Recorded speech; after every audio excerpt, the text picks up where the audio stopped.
Hello everyone, इस quick revision session में आप सबका बहुत बहुत स्वागत है।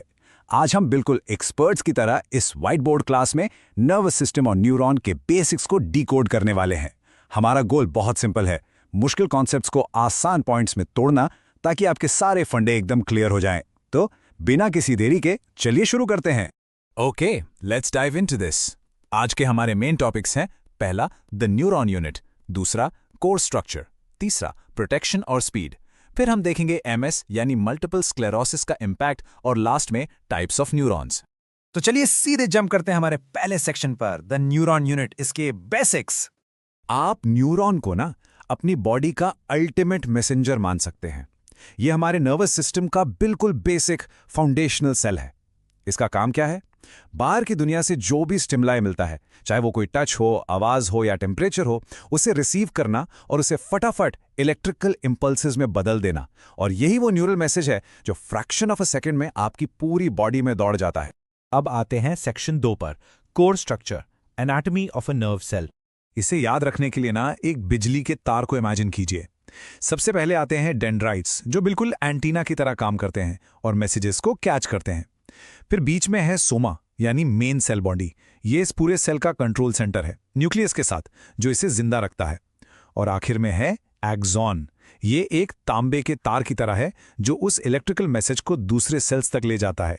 अब इस एक्सॉन के बिल्कुल एंड में होते हैं एक्सॉन टर्मिनल्स, जहां से मैसेज आगे पास होता है। एग्जाम के लिए बहुत इंपॉर्टेंट है, ध्यान से सुनिएगा। इनके कुछ और नाम भी हैं, pre synaptic terminals, terminal buttons या सिनेप्टिक नॉब्स। नाम अलग अलग हैं लेकिन काम एक ही है, ये हमारे सेल के कम्युनिकेशन एंड पॉइंट्स हैं। आगे बढ़ते हैं सेक्शन 3 की तरफ, प्रोटेक्शन एंड स्पीड, माइलिन और ग्लियल सेल्स। अब आप सोच रहे होंगे कि भाई हमारी बॉडी के अंदर का ये जो नाजुक सा इलेक्ट्रिकल वायर है, ये सेफ कैसे रहता है और इतनी तेज स्पीड कैसे पकड़ता है? तो इसका जवाब है माइलिन शीथ। देखिए, अगर एक्सॉन एक तांबे का तार है तो माइलिन शीथ उसके ऊपर चढ़ी हुई वो जरूरी रबर की इंसुलेशन है। ये फैटी लेयर ना सिर्फ न्यूरॉन को प्रोटेक्ट करती है, बल्कि उस न्यूरल मैसेज की स्पीड को रॉकेट की तरह बढ़ा देती है। लेकिन सवाल ये है कि ये माइलिन आखिर बनाता कौन है? यहां एंट्री होती है ग्लियल सेल्स की। सच बताऊं तो ये हमारे नर्वस सिस्टम के असली अनसंग हीरोज हैं।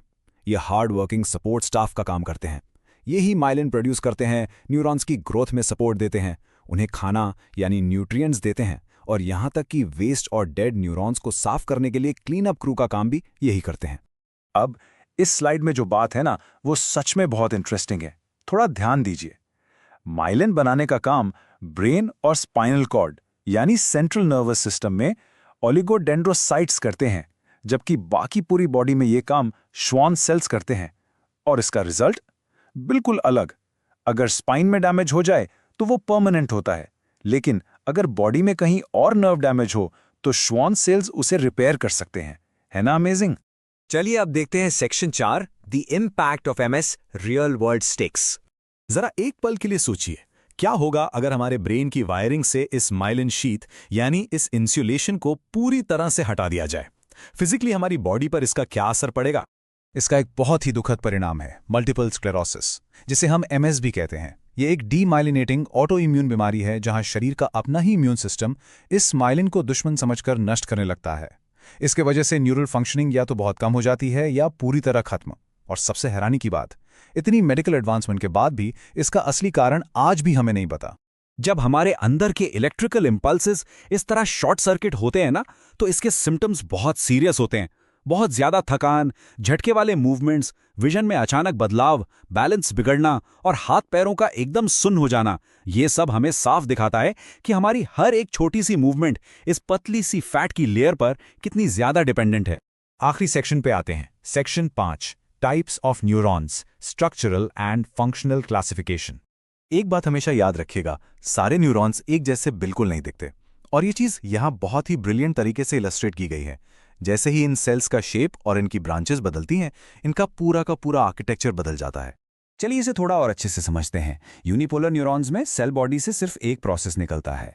स्यूडो यूनिपोलर में एक छोटा प्रोसेस आगे जाकर दो में बंट जाता है।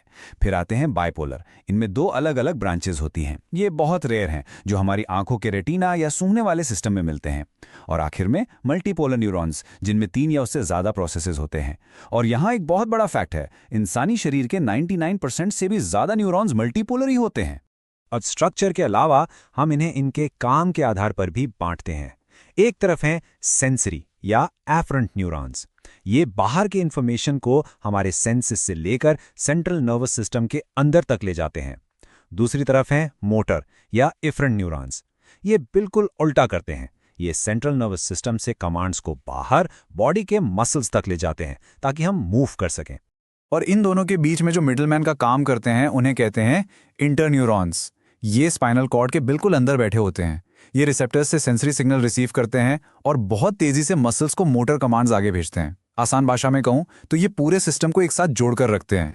तो इस पूरे एक्सप्लेनर का सबसे बड़ा टेक अवे क्या है? अभी ठीक इसी सेकंड जब आप मुझे सुन रहे हैं, आपके अरबों न्यूरॉन्स बिल्कुल परफेक्टली कम्युनिकेट कर रहे हैं।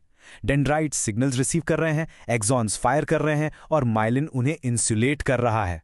जरा सोचिए, इस अमेजिंग अनदेखे नेटवर्क के बिना हमारी जिंदगी कैसी होती? इसी शानदार थॉट के साथ हम आज का ये व्हाइट बोर्ड रिवीजन यही खत्म करते हैं। सीखते रहिए और अपनी इस अद्भुत बॉडी को एक्सप्लोर करते रहिए।